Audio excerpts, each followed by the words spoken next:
జిల్లా ఈ రోజు మాచారెడ్డి మండల అక్కాపూర్ గ్రామంలో యుగేందర్ ఇందిరమ్మ ఇల్లు గృహప్రవేశంలో పాల్గొన్న మండల అధ్యక్షులు మలోత్ నౌసిలాల్ నాయక్ గృహప్రవేశంలో ముందుగా రిబ్బన్ కట్ చేసి యుగేందర్ కు వారి కుటుంబ సభ్యులకు బట్టలు కానుకగా ఇచ్చారు.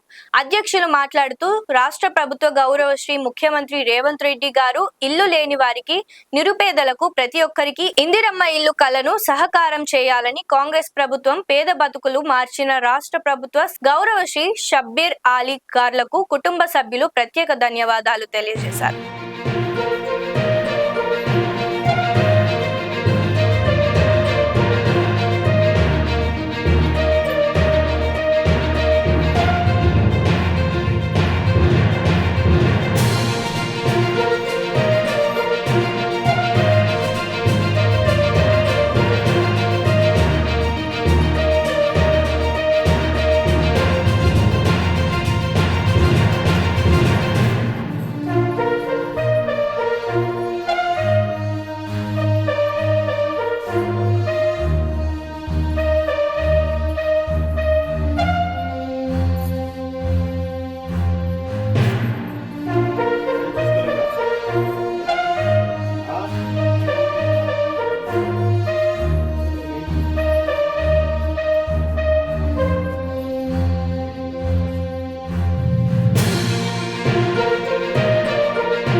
లైక్ చేయండి, షేర్ చేయండి, సబ్స్క్రైబ్ చేయండి. మరిన్ని వీడియోల కోసం బెల్ సింబల్ పై క్లిక్ చేయండి.